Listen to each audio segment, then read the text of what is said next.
too. That's important. All right, welcome everybody to another edition of the Bluegrass Poker Podcast. Thanks for coming in. Thanks for joining us today. I'm your host, Blythe Dahlem, aka BGP2000, aka Bluegrass Poker, and today I am joined by the best cash game player streaming on Twitch these days. His name is Ginge Poker, or Richard Shields, but you probably know him as Ginge Poker. Ginge, welcome to the podcast. Thank you for having me. Yeah, it's a ton of fun. I'm glad we could finally get you on through all the chaos that was going on in your over the last few weeks. It's great. I wanted to start off by talking about your channel. You started to do some new content lately, based Yeah, around adventures in Indonesia, where you went to oh man, I Koh Chang. Koh Chang. It's all in Thailand. Yeah, Yeah, yeah. all in Thailand, and I wanted you to just tell me about like that series, how you got that started. Cool. So I guess the best way to explain it is I started doing content, I think it was last April. So I want to say about a year now. And so originally I was just doing it for fun in the middle of lockdown, COVID, wasn't sure what else to do with myself. And I was like, yeah, I guess this is something that I'm interested in doing. And then it kind of like semi blew up, I guess. And then I was like, oh, I'm sort of want to do a good job of this. So you just kind of got deeper and deeper into it. And then when I was like, okay, how do I make this better? What can I give people? What do they want to see? And I'd ask people, and I'd be like, what do you guys want to see? And like the common kind of answer to that question is like hand history reviews or review your sessions, that kind of stuff. So I did that, and then I realized that say I was getting like average 15,000 views a video, then those videos would get like average 1,500 views. And then just kind of something clicked, and I was like, well, what's going on here is I'm taking like a poker audience or someone that wants to see poker or me play poker, and I've made it into a niche audience, which is someone that wants to see me review the poker. What I should be doing is going the other way. Like if I want to build a bigger audience, and there's obviously a conversation about why I'd want to do that, but if that was my goal, then I instead of going like making the funnel smaller, I should be trying to make the funnel bigger. So then I was like, okay, so what are other YouTubers doing? Like, what are they doing? Like, what not necessarily to copy them, but just kind of like what's fun, what's interesting. Like, not necessarily copy what they do, but copy kind of like their kind of like making a YouTube video is like almost a science. If you Mm-hmm. start branching out, obviously highlight videos, it's fairly vanilla. But when you start looking into the science behind like retention and like how to get the algorithm to show you videos a bit more, it's there's a whole science there. So I was kind of following some stuff about that, and then it just clicked that like people always say to me like you live in Thailand, like you're living like the poker lifestyle. Why don't you show more about that? And I did a little bit of that, but I find it a little bit awkward just like traveling around with a camera and just talking to a camera the whole time. So that wasn't really what I wanted to do. Right. And then one of my favorite YouTubers that I've been recently following is Mr. Beast, and he if you watch some of his podcasts, not just his content, you can tell he's like a super smart guy, really into like the YouTube stuff, Mm-hmm. talks about the retention level stuff and like keeping the viewer interested. And I was like, how do we like combine the lifestyle, the travel, like basically my lifestyle, but then also sort of put a story into it. So there's a beginning, middle, of end, because you kind of want that when you're like breaking out into new content. And we kind of just brainstormed ideas. And then with the whole GG Poker kind of contacted me to be involved, I was like, right, what really is a poker ambassador? And for me, it's someone that like helps grow the game, promote the game. And yeah, I can obviously just keep streaming on GG Poker. That's fine. But that for me, I want to take things to like, well, I want to do the best I can do for it.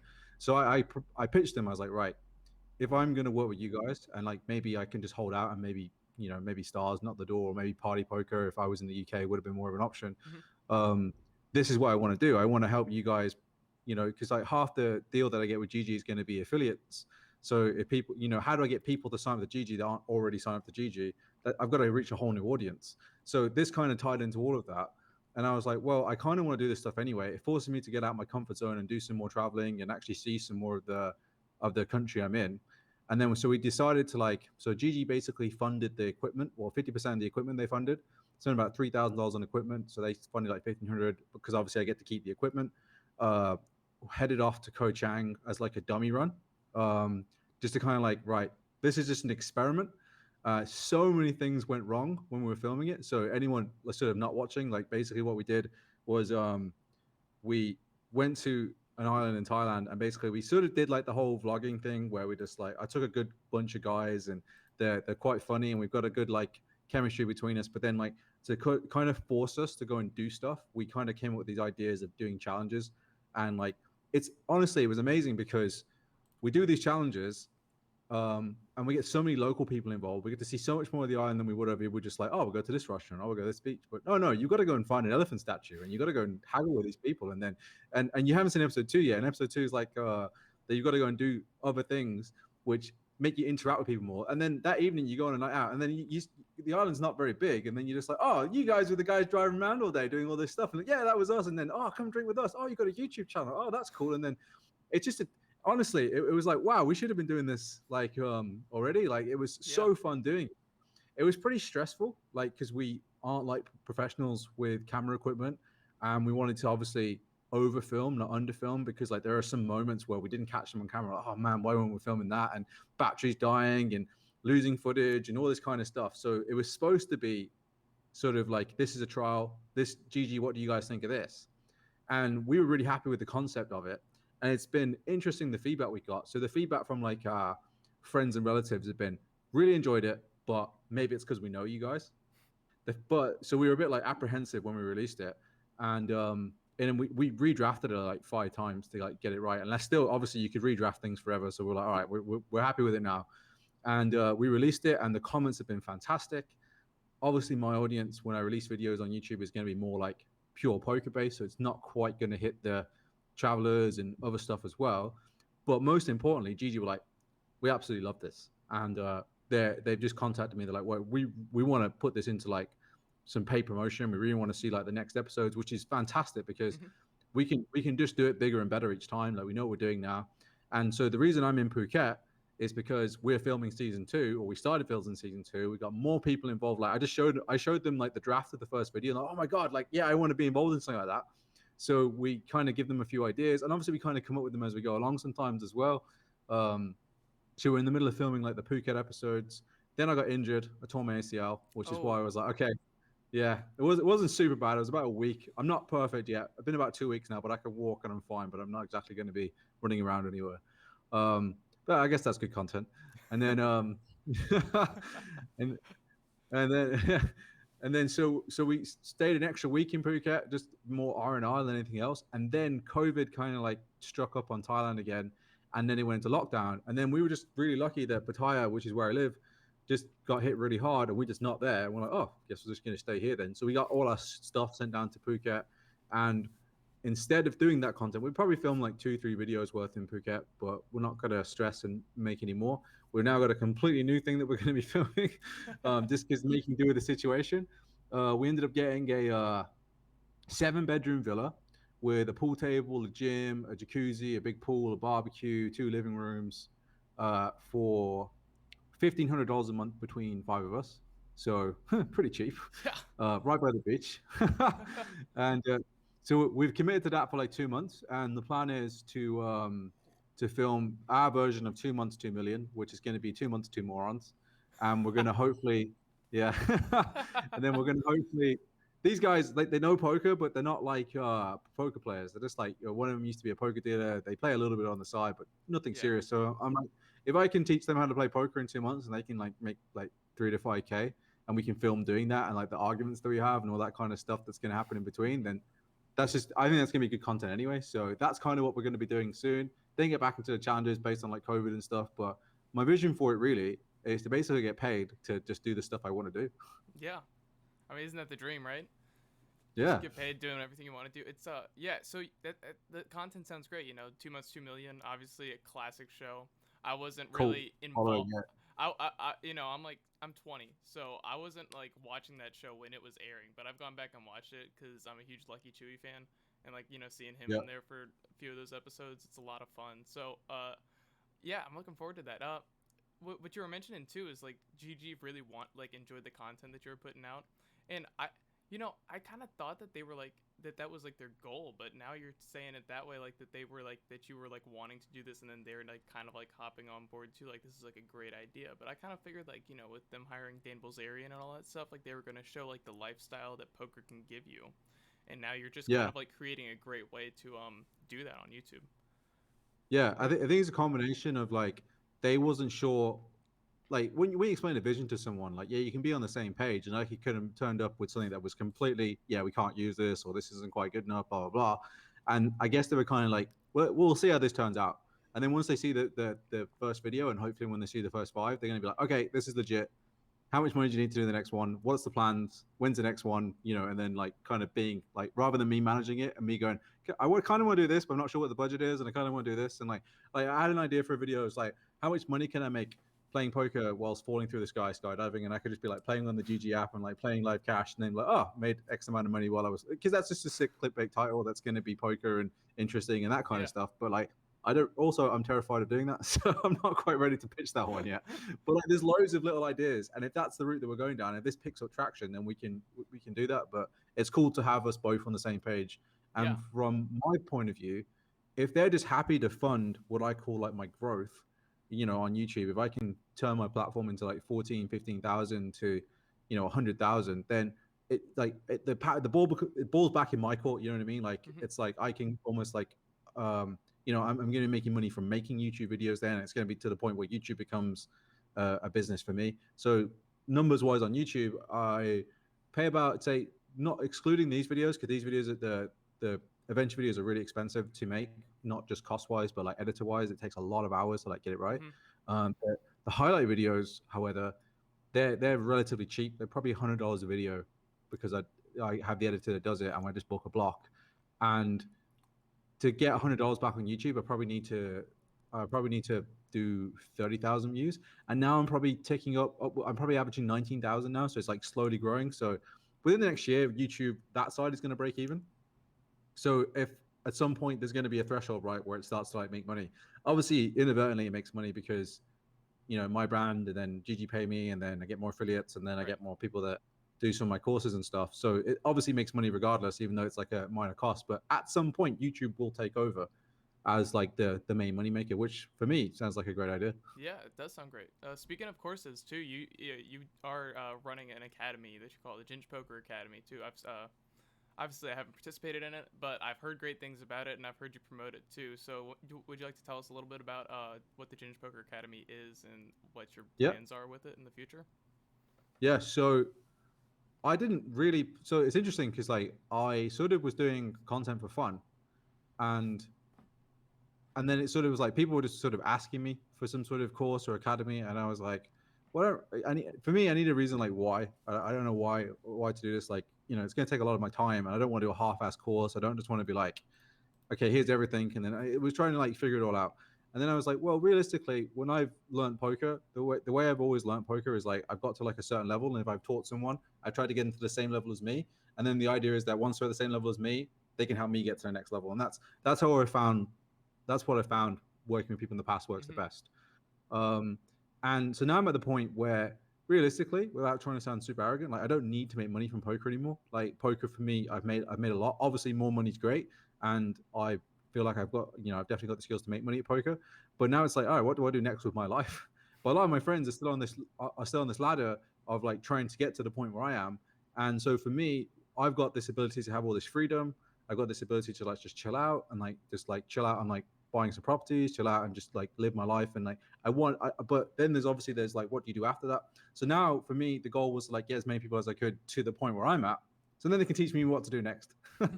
so that was more of a objective for me starting the academy than anything else, because I want to give people the skills to be able to make 3 to 5,000 and 10,000 plus a month from the laptop anywhere in the world. And Hmm. then honestly, I think smart people that can be financially independent are the people that are going to have the most impact on the world. And I know that sounds a bit altruistic and all that kind of stuff, but I really believe that. So for me, the real reason I was doing it was to help people have that. I think that really comes across with the way I kind of explained the first one. And then the first one we did, I think we got about 14 people, and it was about 6 weeks. It was super intense. Obviously, there was a few teething things with us trying to get it right, and we charged them about $1,000 each, which I think was really really good value for them. And I think we went. I think when people join the course, they're obviously the first video they get, which is just in my opinion like the no bullshit. This is how you play poker. There's no like, okay, fold this hand. 20 minutes later, you're still talking about the same hand. This is how you actually play poker. And then I always say to them, right, you're gonna get a video. It's an hour and a half. It's very very dense. You probably won't understand all of it. You might want to watch it 2 or 3 times, but after week 3, you'll be like, oh, that's what he meant when you said that. Oh, I get that bit now. And that's kind of what the rest of the course is, combined with like performance coaching. And honestly, most people come away from the course and they're like, you didn't really sell me on the performance stuff, but the performance stuff was probably the bit that helped them the most. If the poker's all there, but the performance stuff, the performance side, and performing at your best is honestly the best part about it. But it's hard to sell that to someone that wants to get better at poker. Right. So you obviously get better at poker and you get this ability to be at poker, but you honestly, it's the stuff that you do in the rest of your life that it really helps with as well. So then we've just made it better every academy. We take the feedback from everyone. The way we interview people to join is we get them to send us a vlog, and that's not because we want to see what they look like. It's more just like, will we gel with them? Because it is super super intense. It's like, and just the act of sending me a video just is an extra little bit of commitment than just applying and clicking a button, and Right. the extra little bit of commitment. Like one of the things we get everyone to do when they start is to sign a contract. And the contract is written by them. It's like, what are you going to commit to for this 6 weeks? Are you going to participate in the groups? Are you going to get up at it? Like, it's up to you. Like, I'm not the one that's in control of your life. I'll give you some suggestions about, because I wouldn't say play X amount of hands every day, because especially at the start, that's probably a bad idea Mm-hmm. because you're in a massive learning phase. But are you going to participate in the hand history discussions every day? Are you going to post hand histories every day? What are you actually, and then sign it and then post it if you want to. You don't have to, it's private. But having that contract with yourself, like loads of tiny little things like that we do all the way through it. We actually have a recommended reading list and recommended film to watch before they join, just to get people in the right frame of mind. We get them to do a quiz on how good they are at learning or accepting new information, and then like little bits that they can be more aware of. Like we really are trying to push the boat out in terms of like getting people as good as they can, as fast as they can, having the best experience possible, and to the point where like I'm having private conversations with people, and obviously we've got other coaches working there as well. I remember I had this conversation with one guy. He was like, "Man, I was so angry when this guy told me I played this hand really bad." And I was like, "Yeah, but I get angry too when I was defensive in the past, and we've all been there. We've all been through Yeah. that thing. I probably made 10 times as many mistakes as all of you guys have put together, but that if you don't admit that they're a mistake, you can't move past them, and then you have to realize that's your defensiveness and like all that stuff comes out, and it's a pretty tough experience for some people. But so far, I would say, maybe obviously I'm biased. It's my academy. 99% of people have come out of it gone, yeah, they go through the same process. It's like they go, okay, this is great. Oh, I hate this. This is horrible. I'm struggling. And then slowly come out the other side, and then they're like, okay, I'm done. I'm off. And then well, Yeah. obviously we have groups with all the people that have been through the academy. They're all friends with each other, and it's pretty cool. So that's the academy pretty much Yeah. in a nutshell. Yeah, the academy sounds cool. What you're mentioning too with the vlogs, like you have to like see them. Like at my school, I work for this our satire publication. It's our city's largest daily publication because it's the only daily publication, and it's called the Bullsheet. It's like a reference, yeah, it's great. The Bullsheet. It's a one piece of paper front and back that goes out every day, and we just hired like our newest staff members. And so the first half's like the application. So we have to see if you can write well, and then they come in and Yep. they come in the interview because we got to see if they're going to get along with us. Because there were a bunch Yeah. of people who had amazing applications, and then they come in and they were just like Awkward. terrible. They were just awkward. Yeah. They wouldn't get along with us. They were like, just kind of like some of them said some like off color stuff, and we're like, okay, we don't want this. We don't want to be dealing with these people. So yeah, it's very Yeah. important to like make sure you're working with the right people. And then Yeah. like once they're in too with the academy, it sounds like you have like just it's not just about poker. It's about becoming well rounded, from what I heard, like with the Yeah. mentality, We, yeah. getting in the headspace. We've got sort of like, so I don't want to say spirituality because people get a bit weirded out by that word, but like there's definitely that element to it. There's a fitness section, nutrition section. We had a nutritionist, like one of the best nutritionists. I think he's just been named, if you can name this, the best nutritionist in Europe, that came into the session for us. And people go in going, oh, okay, he's going to tell me to stop drinking Coke and not eat French fries, and then they go, whoa, that was a pretty intense session. And so it's pretty cool just to have people always be like, sort of like, oh, you have taken this element to the next level, and you have gone, I want, when people join, I want people to come out and go, okay, this is what I'm kind of expecting, and then they come out and go, that was more than what I was expecting. Yeah, it's like you're not gonna get any spirituality stuff on Upswing, guys. Yeah, but we Well, can't. It's awkward because you can't quite. go, come and do the meditation every week. Because we don't do that. We're not Charlie Corral either. It's like it's more of it's obviously a balance, and we say this is what we do, and even like meditation's like a bit of a emotive word these days because it is associated with like people that are more spiritual. But Yeah. realistically, meditation is just giving your brain a rest. And like as poker players as well, we're always thinking, and your brain is a muscle. And when you start breaking it down to the point where it's like, look, it's not, don't call it meditation if you don't want to. Just give yourself 15 minutes where you do nothing. Like whatever you want to call that is Hmm. really beneficial to have that reset before you jump into a semi high stress environment, and it'll help you perform. And like when you start understanding like the science behind that and the bits about that, it's less about the word meditation and spirituality and all that kind of stuff. It's more just about you want to make the most money, and that's ultimately what we all want to do. And this is just the best way to do it. Yeah. Definitely. I'm thinking too about like the meditation stuff. I'm taking a psychology class this year. I'm not studying psych, Ah, but it's like we one lab that we had to do was literally sleep in meditation, where we just had to write down our dreams and then like meditate. And I was like, sweet, I do that anyways. So it was like the easiest credit I ever got for school. But one interesting I really learned from that is like how much meditation like can really just like kind of help if you're like broken in like your circadian rhythm, like the whole daily sleep cycle yeah, that we all go through with like the peaks and yeah, valleys. But as poker players too, like a lot of poker players are just on like the most interesting or like just god awful sleep schedules where you're going to bed at like 5 in the morning and stuff like that. So yeah. I was wondering how much like you've noticed like in your life with your sleep schedule changing, how that's like impacted you, and what you've really found is like the best way to have a sleep schedule these days. That's tough Yeah. because it's very different from being an online player to being playing in Macau to like being in a position where I can kind of do what I want. So probably previously when I was on like more grinding online, like I had a reasonable schedule by accident where living in Thailand we were 6 hours ahead. So the games and I woke up late anyway. So the games were great from like midnight till 6 a.m. and then I'd go to sleep and I'd wake up at say 2 p.m. the next day and then I'd just do my day and then I'd be ready to grind in the evening. And that was an accident. Macau, you can't sleep well there. So so the way it works in Macau is like there's like one table, mostly one table with the VIP. You wait till the game starts. The game could start at any time. Um, then if you play with the VIP, let's say this VIP plays 4 hours a day, or say 4 hours twice a day. He comes at 10 o'clock, plays his 2 3 hours, goes for lunch, comes back, plays his 2 3 hours. So you get there. Let's say you're lucky and you get in at the first. The game starts at 6 a.m. Let's say that the game starts. You now got to play till 10 a.m. Then play with to get the 3 hours with this guy. Then if you want to stay, you got to then play the next 3 4 hours. Hope he comes back and then play again with this guy.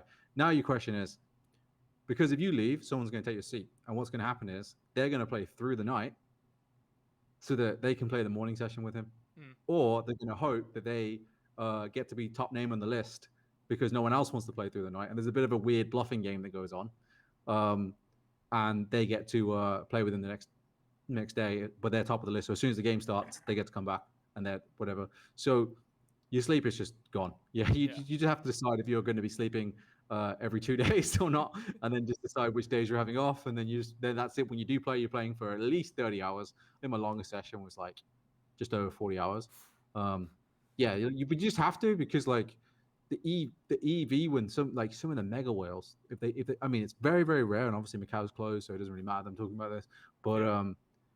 like if the guy turns up and he's losing £100,000 and there's seven of you at the table, like your hourly is just like compared. If I'm assuming you're breaking even, maybe losing small even, like you're just making that much money.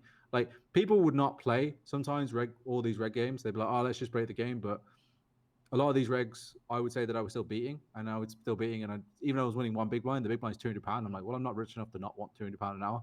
Yeah. So yeah, I so I'm still gonna play. I don't think anybody would argue with that. No one's well, maybe like Jeff Bezos, but like other than that, no one's gonna Well, no, no, argue against a 200 lot, pounds an hour. a lot of the sort of bigger regs, Yeah. even they wouldn't bother because it's just like they'd rather be refreshed and hope to get in the. It's weird. Like Macau is not about reg battling. Macau is about waiting for the like. Even Limitless wouldn't play me Huh. 400. There's no point. You'd just be like, well, I'm winning, but I want to sleep. He'd value sleep more than than winning the one big blind back off me. You know what I mean? Yeah, that is interesting. I mean, I've never really been in like the live arena because in most parts of the U.S., obviously, I really started playing when COVID hit, so I haven't Yep. gotten the chance to play live. And even then, I'm not 21, so I can't make it Yep. into a lot of casinos here. But Yep. it is interesting too. I read recently. I'm assuming you've read this book because it's a classic, The Professor Banker and the Suicide King. I've heard of it, but I haven't read it. It's talking about Andy Beale and the Yeah, corporation. yeah, it's fantastic. I honestly like that. That's one book that like just like got me so motivated to like just keep like grinding up and playing high stakes just because it's a great story. But there's one part in there where they mentioned some player. I forget what his name was, but he was like an old timey Vegas reg. I think he's relatively famous too. It wasn't like Stu Unger or somebody, but it was Hmm. somebody who's pretty famous, and he played like a session for over 72 hours like at the Bellagio, just like didn't get up, had like he had drinks brought to him at the table, like he was still drinking, he was eating everything, and then he had a stroke at the table, Jeez. and he goes to the hospital, gets treated, and then he's fine, Comes back. and then he comes back right. Or I think it was a heart attack, not a stroke. A stroke's a little bit worse, I but think I've heard. I think I've heard that story as well. I don't know who it was either. I can't remember. If I had the book with me, I would definitely not look through it right now, but I'd try to find it at some point. But it's stuck in my house. So yeah, going back to everything that we were talking about beforehand, your new signee with GG, and Yep. it's obviously really exciting. How did that come about? Did they reach out to you? You reach out to them, or did they do this stuff? And then like where do you all go from there now? I guess with the new content, I guess we already touched on that a bit, but So Gigi reached out to me about 6 months ago when I wasn't really sure what I was doing with my channel and wasn't really thrilled with what they were offering. And since then, it's kind of grown a bit, and I was a bit more okay. This is what I'm doing now. This is how I'm going to run my channel. This is mm-hmm. what I want to do. This is what content I want to make, and this is my idea to help Gigi and help me grow together. So it was a bit more of a clearer conversation this time around, and it was a bit more of like, and they were like, oh, you kind of you've got a brand now, you've got this now. And I'm like, yeah, okay. Whereas before it's like, oh, you could do lifestyle, you could do this, you could do that, you could wear a silly hat. Whereas I was like, look, I'm wearing the silly hat, and this is what I'm going to do. And so it was a much different conversation, and I'm kind of glad I waited. But the editor that I used was originally a GG sponsored pro, Calencho, who left to become a full time editor, who now went back to do full time editing slash part time editing for GG and for other people. So he's very linked in with GG. So that's why I kind of had semi connections there anyway. But plus, obviously, GG been making moves to sign a lot of people anyway. But regardless, when they basically signed me, they were like, right, if we like the idea, we'll fund it. And I was like, well, that's fantastic for me because it's almost like win-win. Like assume they never paid me and they're just going to fund all my videos and I can just go crazier and crazier as long as I like the idea. As long as that helps me grow, then it's almost a free roll for me. Mm-hmm.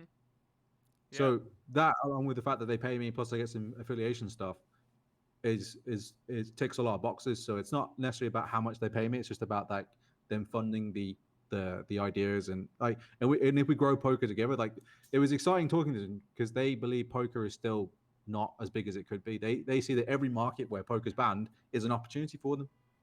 Yeah. Whereas obviously, where Stars is now owned by a larger corporation which doesn't really want to rock the boats in any other industries, they don't care. They're like, all right, we'll take it. We'll ask. We'll not ask for permission, and ask for forgiveness. Hmm. Yeah, it is interesting because you see stars lately. They're just like promoting the casino, and they're just like Yeah. promoting different stuff. But it sounds like GG and they're kind of like we want to promote poker. Like that Yep. seems to be like their main focus. Speaking of markets that aren't around, the U.S. It's Mhm. still kind of like a hot topic. Where ever since Black Friday, people are like, man, we're waiting to get online poker back in the U.S. Um, I'm assuming you're not the guy who handles all of that, all those legal battles. That's not why GG hired you. But you know, what are your like I guess obviously you really want the U.S. to get back in the pool. It would be great. But how do you think like we can go about like getting all of that to go together? And do you really think like there's even a future for that? Yeah, I definitely do. I think that by the end of the year, you'll have a few states on GG. Really? Um, didn't hear that from me. And then and I think it'll be a domino effect. I think as soon as you get one state making tax money from that, then it's just gonna be a no-brainer. Especially, I think COVID almost helps it, to be honest, Yeah. because if anything that they're going to be looking for alternative avenues. I think what I followed that Biden isn't gonna, and I don't quite understand the American law system as Yeah. well as the people, but the whatever law it was that made Black Friday happen, there's Mhm. something about they appealed it and they're not going to fight it, or Biden's choosing not to fight that. So Yep. potentially that's a good thing too. And but if it is a domino effect, great. I don't know how many years it will take, but Me it neither. will happen. It will happen. That It's just it's just time. Fingers crossed. Yeah, I can give you like a small little explanation just to be for anybody out there that's curious. So, I believe the original like law was called the Wire Act, which was a long Hmm. thing passed like back when people were using like telegrams to send stuff, and it said that you couldn't place sports bets over telegrams, and that law was like very loosely enforced. It was really enforced on telegrams, but once the internet came about, there was nothing about like online gambling. So that's why like in the 2000s you got the moneymaker effect. You got people placing sports online. Like I think everybody was like using Bodog then or something like that, which is like Bovada now. Hmm. And then I believe I forget which year Black Friday happened. I think it was 2012 or 2013. I can't Yep. remember. Sounds about right. There's 20. 2012. Yeah. Yeah, I think it was 2012. I think we just passed the anniversary actually a Yep. few days ago. But that was when right after they passed the UIEGA, the Unlawful Internet Gambling Yep. Enforcement Act, and that ended up enforcing the rules of the Wire Act, saying that you can't place bets online, and it pulled poker into that original thing. And now after going through the courts and stuff, they've determined that hey, this does not correlate with the Wire Act, and you cannot say that playing poker online is illegal. And so they're like at a point now where it's like it's not illegal, but the federal government's like, we're not gonna go ahead and make it legal. The states can do it themselves. So Yep.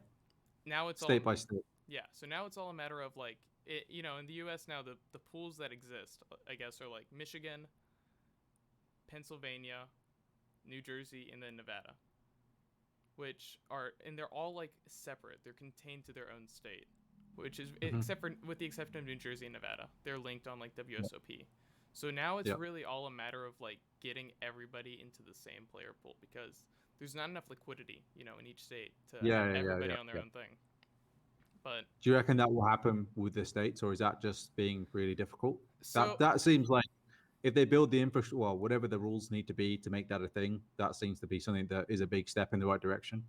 yeah, I think it's possible, but the Hmm. problem is like the states individually aren't going to work together. It's really like the federal government that's going to like really bring it together. I think like New Jersey and Nevada are like an exception to where like we could see like that kind of like states working together and stuff. But then like all the governors like they get into like a huge pissing match about like who can get more money about from the taxes and all that stuff. So it just gets really like annoying, I guess, from what I can tell. Like without I don't want to get into like constitution stuff of the United States and like how like all like interstate commerce works because that's gonna be really boring. And Yeah, but even though I know it, I but think I think it will happen. yeah, Obviously, I can see all the issues and the red tape and the politics, but it just has to. There'll be a point where it becomes a no brainer. I don't know what that point is. I think obviously the poker companies are going to do their best to try and make that happen. But I mean, California is the main one. yeah. I know everybody's always talking about California, like we have all that stuff going on. But if we can get California involved in like the pools, Yeah, then it's like like you we're said, not it's even gonna be going to like a bother domino. fighting for the rest. Yeah, Yeah. but it kind of will be like a domino if California gets it, and then like like other states on the West Coast will start to get it, and then Mhm. you can start just moving down. The one thing that's interesting though, like I'm from Kentucky, and our governor like it our governor like previous governors and stuff like that too have filed lawsuits against poker stars for operating in the U.S. from before Black Friday. Excuse me, and they like they're suing them for like billions of dollars for running, and I'm gonna quote Governor Bashir here, in unlawful crime gambling syndicates. is what he calls them for operating the U.S. before Black Friday, and like it's just like, dude, I want you to like play. I want to play poker. Like, why do you have to like go after these guys?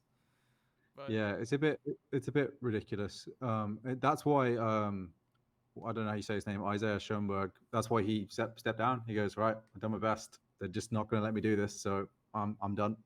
yeah, I mean, what are you gonna do? I'm really hoping that we can get there. But until then, we got live poker. Oh, excuse me. Wow, got a frog in my throat or something.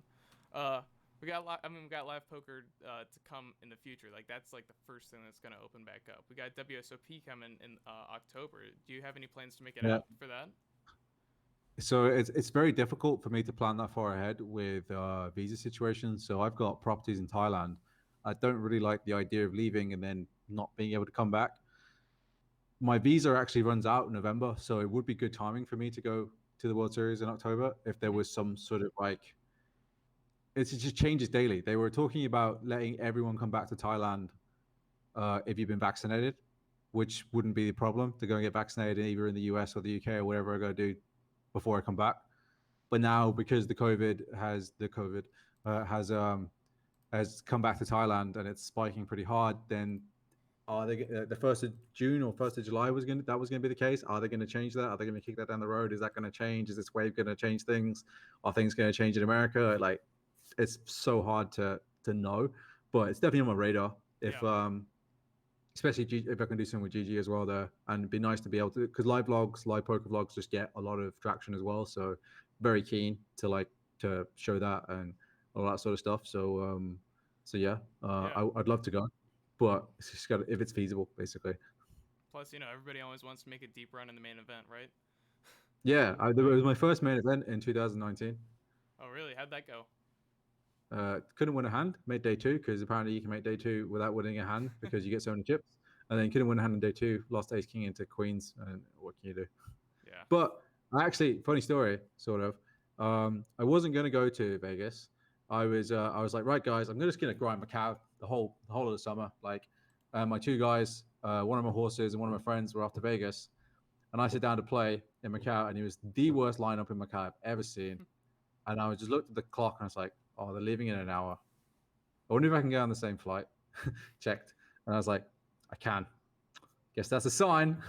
Leg it back to my room, pack all my bags, and they're like, "What happened? Did you lose all your cash?" I'm like, because they think I'm like really sweaty and like just run back. I'm like, "No, I'm coming to Vegas." I'm like, "What?" And then from Macau, you have to go to Hong Kong. That's easy. Yeah. And then Hong Kong, we were flying to LA. But for a UK citizen, I have to apply for something called an ESTA, and they last 2 years. Mine had ran out, and I'd completely forgotten about it. So I had to apply for my ESTA in the airport and just pray that it came through. It's usually pretty fast because it's all electronic. But this one was just like making me sweat, and I've got like 20 minutes. They're like, "Oh, just come tomorrow." Or come. I'm like, "No, if I don't get on this plane, I'm not coming." Get on the plane, and it ends up coming through 5 minutes before the gate to get in closes. I'm running through the airport to get on the flight. Get off the flight, drive to Vegas, play the 5K six max, and then come like 17th from the 5K six max for like 31K. And I was like, got him. Is that what you said when you got your ticket and went to the? How did Gotham come about? How did that whole phrase get going? It's a fun catchphrase. I love it. So I'm in Macau. I've met this guy who is being staked by a friend of mine, and he's just one of these guys, really, really friendly guy. Like, don't know him that well, but like you can tell, like he's rooting for me. He's playing lower stakes, and he just walks past the table and he wants me to do well in this hand, and just kind of saying back, he's like, "Hey, Ginge, how you doing?" I'm like, "Yeah, I'm good." And then, but he sees I'm in a pot, so he kind of waits to like talk to me after the hand, and he goes like, "I raise jacks, aggro French guy three bets, and then short stack old American reg jams all in for 50 bigs." And I have Jacks in the cutoff, and I'm like, well, this guy, I just kind of have to go with this. So I go all in for my 100 bigs, or it might have been a straddle game actually. So I go all in for like 12K pounds, and the French guy tank calls off, and turns out it was Jacks Ace King, and I hold. And obviously, I'm sweating the whole hand because they keep their cards face down. I show my jacks on like a non-ace, non-king board. I'm like, well, got to hope for ace king here. And then he just sees it. He gets really excited for me, and he's standing behind the French guy at the time. He just goes, "Got him!" And I'm just like, And then the French guy just turns his head like this guy out of like bloody one of these horror films with like the 180 degrees. And he's like really, really mad. He goes, I know he got me. Why you have to say he got me? Is this your friend? And I'm like, I've never seen him before in my life. And he's just calling the supervisor. Supervisor, can you make this man leave the room? But like since then, I was like, as if he just went got, and then it just kind of stuck with me after that. Every time I went to a pub, like got him. Oh man, it's hilarious. Is there any do you have any memorable like your like biggest pots where either before like you adopted the catchphrase or afterwards that you just like stayed in your mind because they were so much fun? I didn't. I don't use it live. No, I probably should now. But like, it just seems a Should little bit you disrespectful to shouldn't just use it win a huge live? pot and go, got him. No. Even though I'm probably going to have to do that in some low stakes games. But yeah, in terms of like big pots, there's a few that stand out in my memory. Luckily, I've won all of them. Got them. And but like the biggest one where I had to go for a walk afterwards. We're playing in a this is I just do the numbers in pounds because we play in Hong Kong dollars, but it's 10 to 1 to the pound. So I just think about it in pounds. Okay. So technically it was 1,000, 2,000, 4,000, but it was £100, £200, £400, which is like what $500 or something like Yeah. that. And I'm in for about 60,000, which is like one and a half buy-ins, I guess.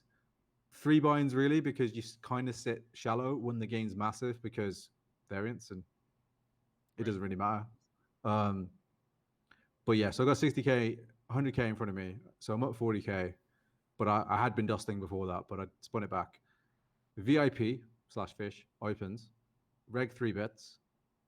Next VIP cold calls the 3 bet, and I have ace king in one of the blinds, and I call 4 bet.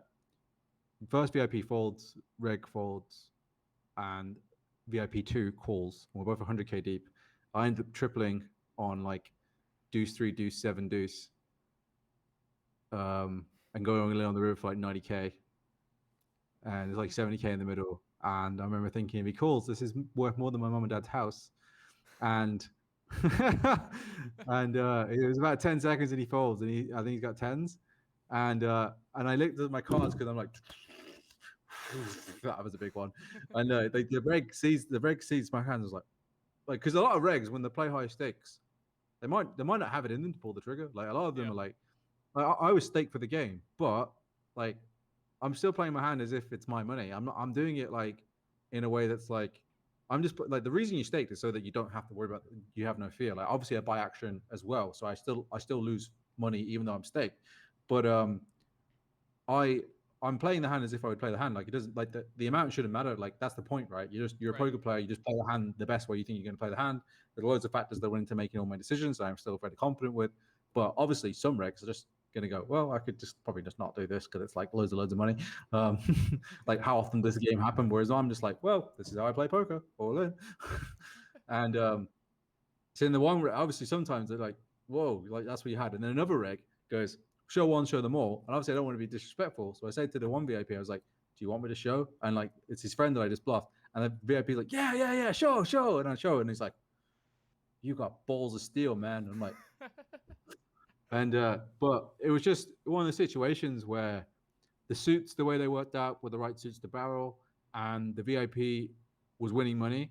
And if he called and lost, he was going to be down like 40K. Whereas if he folded, he was still like 30K. So I think those factors play into it a little bit. He cold called. He was a little bit tightish, but definitely doesn't have queens plus. So like we're targeting like tens, jacks, maybe nines and eights, maybe, which I think he's folding basically always. Um, so I was fairly happy with my play. But that one, I was like, afterwards, I was like, oh, I'm gonna have to go for a walk.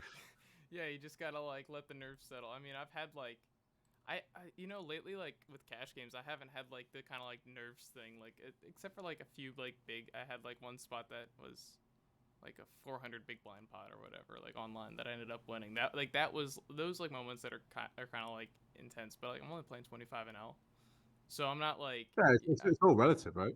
right. But like I've been getting back into the tournament streets ever so slightly, and then like now like I'll be all in like my tournament life, and like if I if I double up here, it's huge, and then it's like that's like kind of like getting me going. Like even though it's like less big blinds than ever, it's tournaments like the sweat of being in a tournament's huge. You know. Yeah, like Uh we all want to win that big score. oh yeah.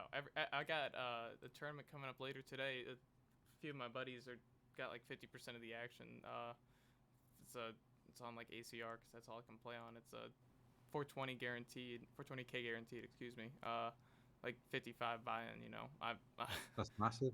I mean, it's pretty big value, but it's like a 3 day tournament too. And my mom was like, she wanted to come up and visit this weekend, and I was like, I kind of got like Busy steak. playing poker. I was like, I got steak for this tournament. Then I looked at the schedule and I was like, oh wait, day two doesn't start till 8 p.m. You just want to come up during the day?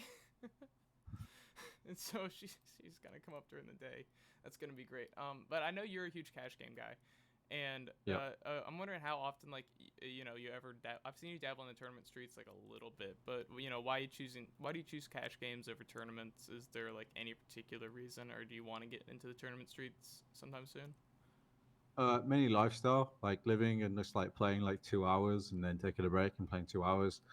I just tried to train myself out of the whole tournament, kind of like winning a big score because, like, the way I look at a tournament, it's just ROI, right? Like, if Yeah, you play $1,000 buy-in, your ROI, if you're amazing, might be 30%.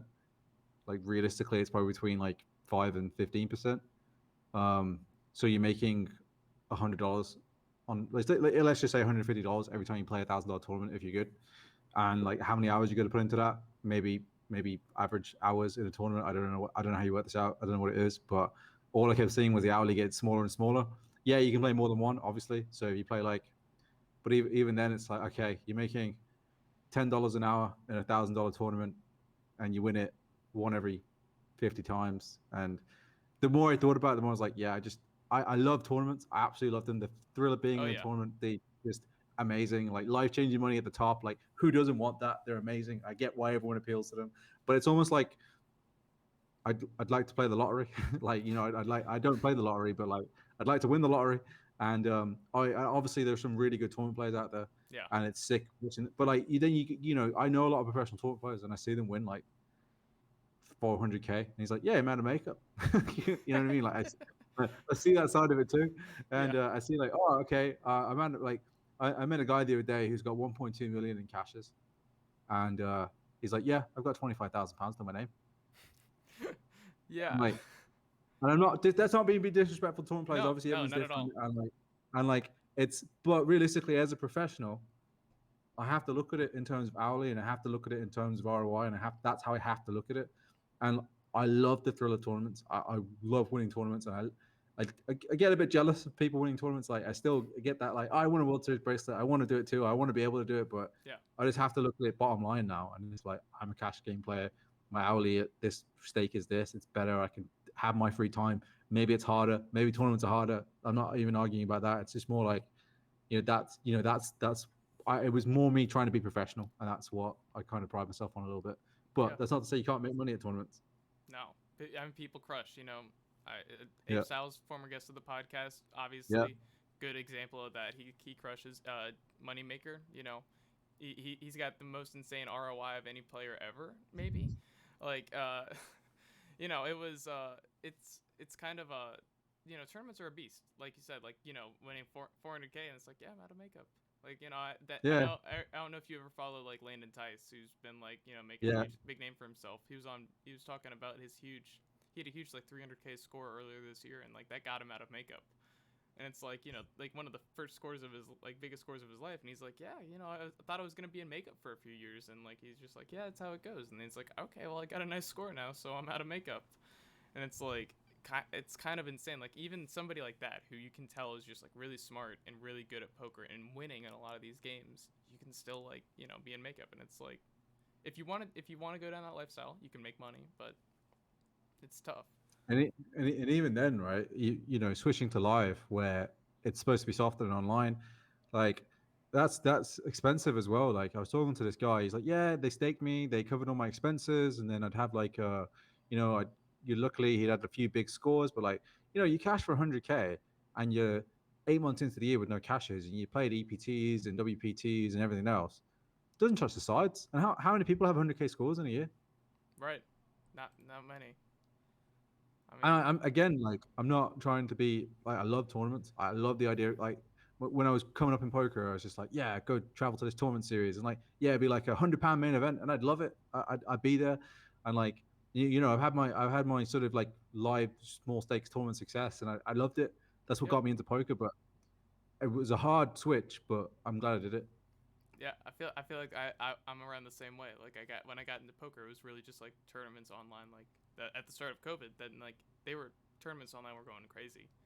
Like the Yeah. guaranteed fields were huge, and I was like making a decent amount of money, and I started to spin up a little bankroll, and then like I got back to school, and when I got back into the swing of things, like it was like the lifestyle thing where it's like I love Mhm. tournaments, but I have classes all these days, and then I might have to study for class later, so I can't be sitting down here for hours on end playing Yeah. tournaments. Because you can't sacrifice the ROI of not being able to play the end game of a tournament. Right. So when you sit down in a tournament, especially some of these Sunday ones where you're like, it's 12 hours. Like if you don't have that 12 hours, you've almost already lost. Mhm. Yeah. I had a fun Sunday a few days ago where I played 12 hours and I cashed like $10, and it was like, That's the soul destroying. what'd you say? And like I remember that must be soul destroying sometimes. Sometimes, yeah. I thought it was Yeah. funny. I remember. Yeah, I was talking to Patrick Lennon, and he was like, one of the biggest things he learned was like, someone would play a Sunday, and then they'd have like one tournament left, and they bust out of everything, and they're like 5K in the hole for the day, maybe 10K, and they've got the big 55 left, but they take it just as seriously as all the other tournaments, and that's like the sign of like these tournament end bosses, like that's what they do, like none of this like, okay, I got 12 bigs and I got nothing left, so I'm just gonna punt this in. No, they're gonna grind it. Yeah. I don't think I've got that in me. Like I sometimes load up a tournament session for a Sunday, like I used to, and I'd be like 2 hours in, being like, I don't want to be here anymore. Yeah.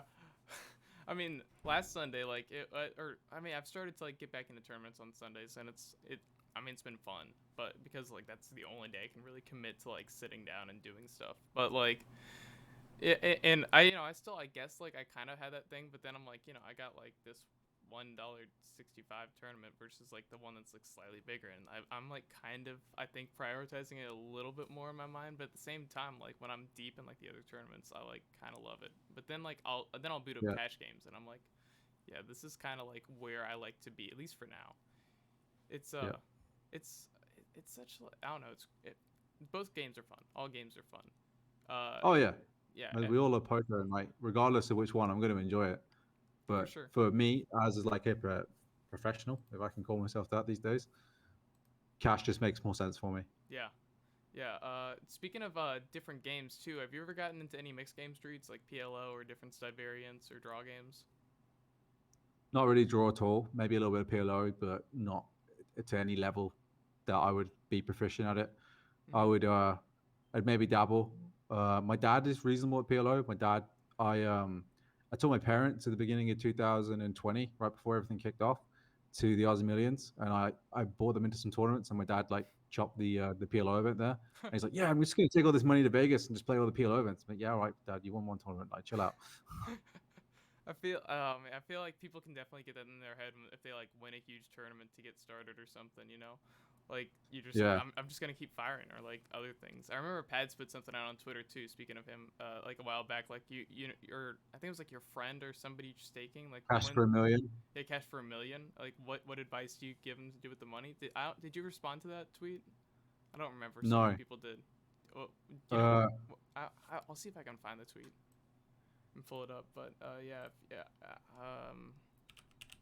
If you have any remembrance of it, I think it was like it's they along the you lines of like you cash it or buddy yours cashes for $1 million in a tournament. What do you tell him to do with the money?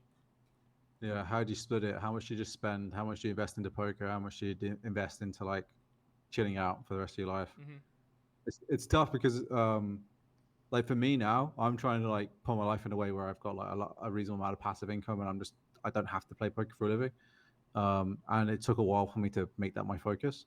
It's but it's different also for me because if it was me that cashed a million, like I have a win rate and I have like an X amount that I know I can win. Um, and I could just take more of my own action in bigger games, and that kind of stuff just makes more sense. Mm-hmm. Whereas someone that can't beat those games already, it's a completely different journey because you haven't done the poker journey yet. You're like, yeah, you binked the tournament. If it's someone that like just binks a tournament and isn't actually that good at poker, the motivation to get that good at poker is going to disappear really, really quickly. I think if you've got this Yeah. million, you're just going to, oh, I can do this again. Like poker's easy. Even if you're not like that, grinding $50 tournaments is just not going to be as thrilling unless you really, really love the game. So I don't know. It's a tough one. I would suggest speaking to a financial advisor, not asking a poker player what to do. Yeah. I got the tweet pulled up right here. It was friends wins 1 million from a 10K bankroll. What advice? And then it says like, don't stake anybody. Don't get into business with friends. It's like the two Yep, things. don't do any of that.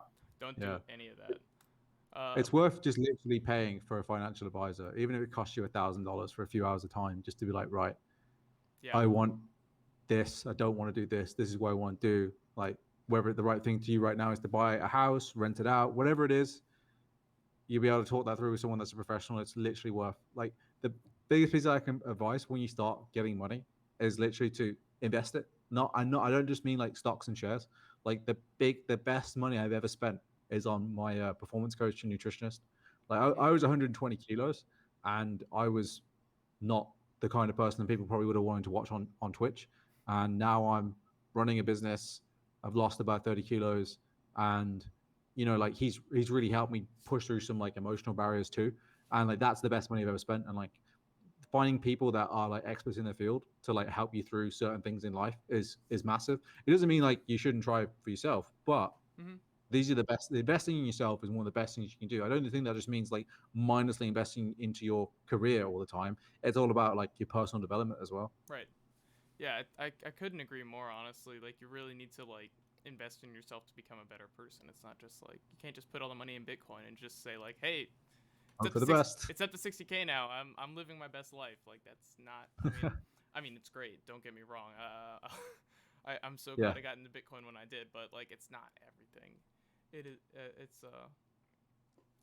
It is interesting because yeah. The more money you have, the more you realize it's not the end of the world. Like obviously, I don't ever like until you have a little bit of money, you'll never fully appreciate that because obviously you need X amount of money to feel semi comfortable, yeah, and that's always like the first priority. It's like you've done psychology, Maslow's hierarchy of needs. yeah. Hmm. So for those that don't know, it's like you need like the basics first. So the basics being like shelter and food, and then once you get to, and then I can't remember what the next ones are, but like security, and then the next one is like social, social. Yeah, you're googling it, Yeah, right? I got it. I got it up. Don't worry. It's all right. Let's pull the images. It's physiological needs and then safety needs, love and belonging, esteem, and then self actualization. Yeah. So Yeah. money can cover like the bottom ones, but then after that, it's like, well, this is on you then. Like, so I believe that I read somewhere that after $70,000 a year, like extra doesn't really matter. Like realistically, like, and obviously I'm speaking from a position of privilege, but I wasn't always this way. I came from what I like to think is nothing. Like obviously I came from like a white family and I've been able to go to university and all that kind of good Hmm. stuff. And I was lucky to be born in the right country, but I didn't have any money. I was massively in debt and I've had to like sort of grow my own way through that. But it's the same kind of journey where I'm trying to make that money. Obviously I've had advantages doing that, but a lot of it has come from me sort of using my brain and intuition. And obviously, I'm biased to how I think that I've done that as well. But Right. I've just realized along the whole way, like for a long time, I just wanted more money. That's what I wanted. I just want that's it. I would have been a good salesman, and then I realized that all right, I didn't really want more money. I just wanted to be successful. But what does success even mean? And then it's like okay, so now I'm successful. Yeah. What does that even mean? Like realistically, ultimately, what did I actually want? And until you actually figure out what you actually want, it's very hard to get it. And I feel like people are blinded by some of the needs that they have, and that's Mm. fair enough. I think they want, but if we help people to get through those, I think that's when we're going to make society a better place. Yeah.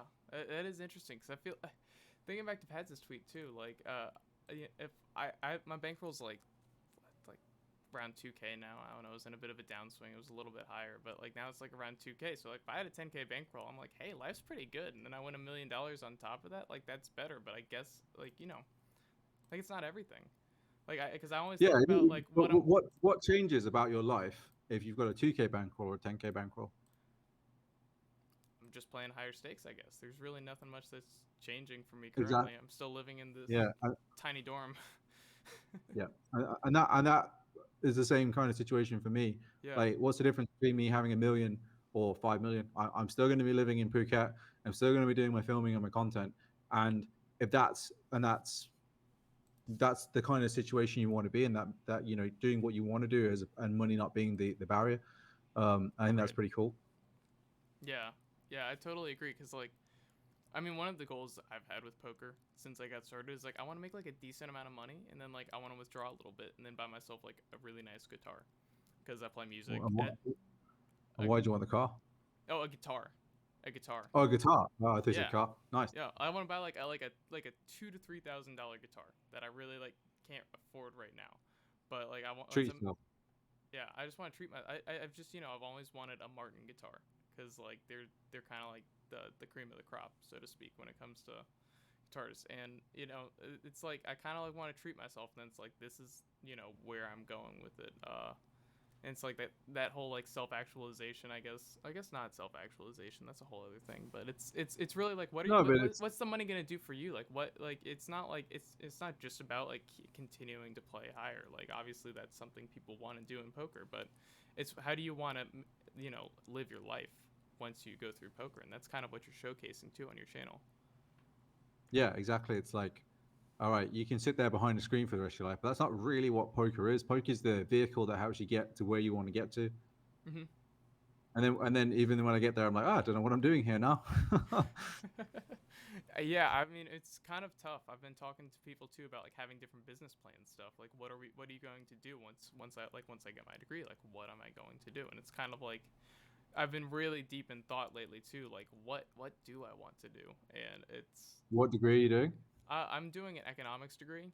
That's And what I I'm did. trying. Yeah, you did economics too. Hmm. Yeah, yeah. So I'm doing that, and I'm also trying to do a double major in bluegrass music, which is two very different things, but they're two things that I enjoy enough that I think I can work well enough in them. And I've just been brainstorming for the last little while of what that entails. And I think part of that, like like I love music and I love Twitch streaming, like doing this right now. And so I'm trying to like think of ways that I can do stuff with that in the future. Maybe that's gonna take off, and then I'm gonna create like multiple other business plans that I can do with all those degrees. I think And why that's do you want to do that? why do I want to create the business plans, or why do I want to do Yeah, why do Twitch? you want all these multiple business plans? Because I don't think that I should really commit to like doing one specific business like at this point in my life. I'm 20 years old.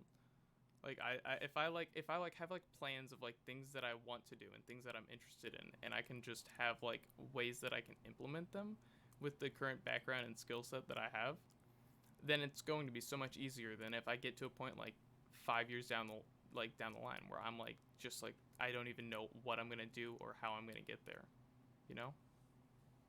So you kind of what you're saying is you want to try a lot of different sort of things and then figure out what works, or I don't think I want to try a lot of different things. It's like I have like a lot of different things that I'm interested in, and I want to like take all those that skill sets that I have, and basically just find ways that I can monetize them, and create a business off of that, and create like ways to make money and ways that I can actually just like enjoy the things that I do and make money from the things that I do. For instance, like I need to get some water. My mouth is starting to get dry from talking a bit, but for instance, like with music and stuff too, like if I end up going down that career path, it's going to be something like where I'm going to be I, I've thought about this a little bit. Like I can write songs, and I can do that, and I can make money from selling songs to people as well. Be in that industry. I can give private lessons, which is a pretty good hourly for like $40 for like an hour lesson. Like that's a pretty good hourly, and then I can Mhm. continue to try to make music on my own, produce that stuff, which will be like another small stuff, and then playing live gigs as well. That also is like ways that you can like generally speaking, like this is all like very broad. I'm still trying to think this through. My parents are really Yeah. now just hearing for the first time about how I'm trying to double major in economics and bluegrass. So I've got yeah. Well, everything you just said is a way of trading your time for money, and that's something that will be limiting if you're trying to start a business that you want to scale. And that's one of the biggest things I've learned in the last few years is so poker players, and they all have this, is they're very used to trading their time for money, whether that's coaching or sitting there playing poker. Whereas to actually build a business and be rich, you need to figure out a way to scale that and make money when you sleep. That's easier said than done, and I'm sure you're going to be able to figure it out. But if you want all these business ventures, it's going to take more and more of your time. What you want to be able to do is figure out how, even if you take less money, how you can do how you can scale it, because you can't scale coaching people Mm-hmm. one on one. you can't scale doing gigs. And that's if you Right. figure that out, and I'm sure you will, and that's something to think about. That will be where your business is. Hmm. Yeah. That's it's a lot to think about. Sorry, just throwing a throat lozenge to try to like get Yeah, rid of no this worries. cotton COVID's mouth. everywhere. Yeah, my dad's in chat right now. He said yep in regard to learning about my desire to major in bluegrass as well. Don't worry. And he also said good advice to you. Said that yeah, and I totally agree. It's a lot of great advice. And I have so much to think about, and I really just need to start thinking about poker too, because I gotta get in But the there's headspace. there's no stress, right? There's a lot to think about. That's just good Yeah, things. Like you've got so many opportunities. It's exciting. yeah, There's no no, pressure on getting it right. right. We don't. I mean, we don't really have to like. I guess I don't have to get it right now because I'm only 20, and I've got other things lined up too. I just interviewed for an internship that I'll be trying to do this summer. Fingers crossed. Working for a music festival. Maybe they're watching this right now. Hi guys. Nice. Um, yeah.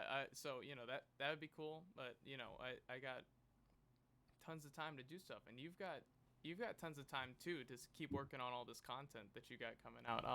One other thing to bring it all back to poker too. And also, if anybody's in chat right now and has questions for Jins, please drop them in the chat. And if you're not following already, please do so. I just had to throw that in there. But now that you're making content with GG and stuff, I've noticed that you're playing on reg tables versus when you were on Stars, you were doing Zoom tables, right? Yep. And as somebody who's like also making like cash game content on Twitch, I'm kind of generally curious. Like, what do you find like? How do you find like cash games playing on reg tables? How that's really different from Zoom tables? Because it's different from like the fast-paced action versus like you're sitting down at the game could break, you could be card dead, and that Yeah. when you're card dead, it's really slow.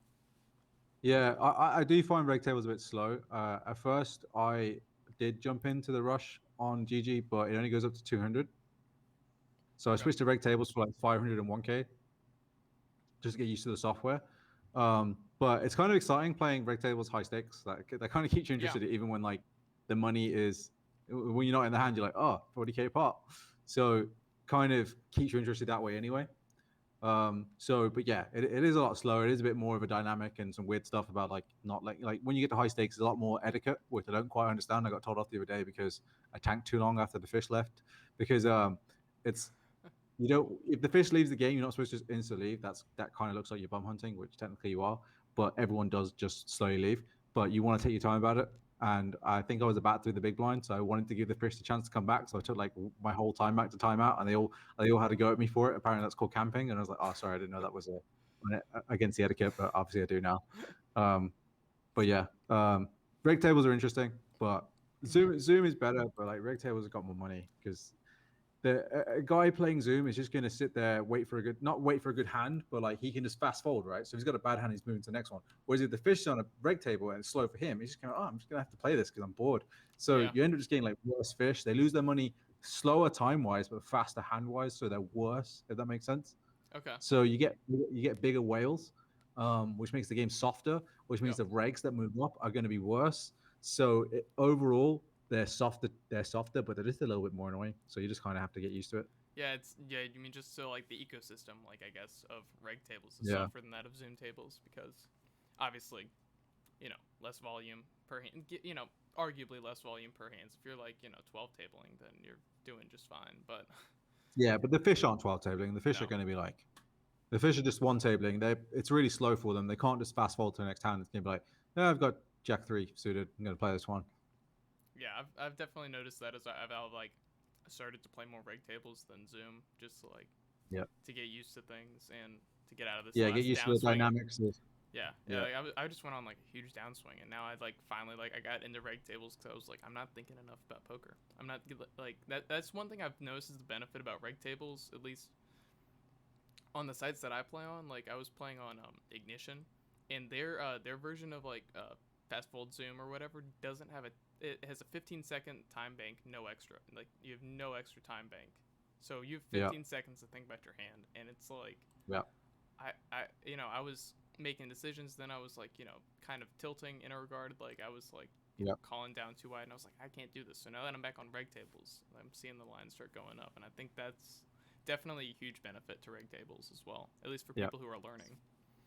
exactly. And like, there's always a balance that I always talk to people about. It's like let's say you beat 100 Zoom. Yeah, you can make more money playing 200 reg tables, but you're going to improve less.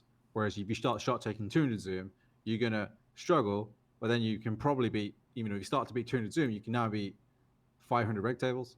So you make more money on the reg tables, but you improve faster on the Zoom tables. And then that translates to live as well. Like if you can beat 200 Zoom live, you can probably definitely beat 510 live, which is massive. Yeah. You just jump into 1K buy-ins, and then you're talking about having like $30,000 months. So it's all exponential in poker, and I think people struggle to think exponentially a lot. They think it's very linear. Like you've got a 2K bankroll now. Imagine you playing 25, start taking 50, and then as that grows and you do start stepping into the live field, that's the perfect time to get staking. By the way, once you are showing results of like 50 and 100, and then you shot take some $200 buy-ins and $300 buy-ins, you go, oh, okay, this is easy. Now I've got another $5,000, and okay, I'm going to practice a bit more, and it's not just I've got 2,000 this month, I'm going to have 3,000 next month. It's okay, I've got 2,000 this month. If it goes well, I've got 10,000 next month. If that goes well, I've got 40,000 next month. And people struggle to look at things like that. Yeah. I had a when I first went to Macau, I was staked. I think I had like, I want to say 50K, maybe slightly more pounds, something like that. And after Macau, I had like 700,000, and it was within a year. Hmm. Um, just because the games are it's a reg table. The game Right. was softer than 500 Zoom, which I was probably breaking even out at the time and beating it now. And but because the stakes are so much higher and the 500 Zoom guys can't afford to play in Macau, but I was looking to get staking, that's where the exponential comes in. Yeah. Yeah. It makes a lot of sense. You're talking about staking too, and like that's like Hmm. the perfect the perfect time to get started with staking going live. For anybody out there that's like curious, like how do you think is a good way to venture into staking? You have like CFPs, all that kind of stuff. Like what do you think is like what I guess everybody's different, but what have you found Yep. seems to be like some of the best staking deals that you can get involved in? Yeah. So there's pros and cons with every single way of doing it, Hmm. and it's going to be what you can find, what's available, and what's right for you. So just to briefly summarize all of them, if you're staking, if you're being staked, then that basically means that if you go and play a cash game, you lose $1,000, you're in $1,000 of makeup. If you then go and play a cash game and you win $2,000, first thousand covers the makeup, the next thousand gets split, however you've agreed that, let's say 50-50, so you get $500 each. So that's like the standard way of doing it normally. If you're in a long-term deal with someone, if you're in a short-term deal with someone, you should not do staking. You should do selling action. And all that means is, let's say you go play a cash game, it's 510. You're like, okay, normally I play this $200 cash game, but this massive, massive whale has just moved up to the $1,000 cash game. I can't afford to play that. I want a shot take, but not that big. I normally play $200 buy-in, but maybe I'd be happy playing $400 buy-in because of this guy's there. You now sell 60% of your action to me, whatever you win or lose, regardless. 60% is now mine. If you lose, I cover 60%. If you win, I get 60%. After that session, our deal is done. There's no makeup, nothing. Hmm. If I lost money, I lost money. If you win money, I win money. That's over. That's just a one time thing. That's what you should do.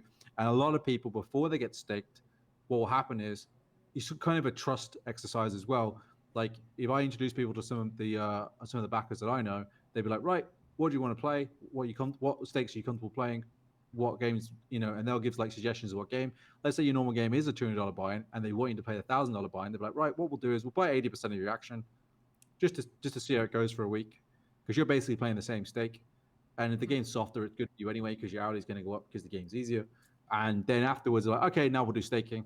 So now you're getting more of your action, but then now there's makeup involved. So Yeah. that's a good way to like step into staking. CFP is when the backer has no risk and they coach you. So in the staking example, you might not get coaching, you might, depends on what you're looking for. Some will offer it, some won't.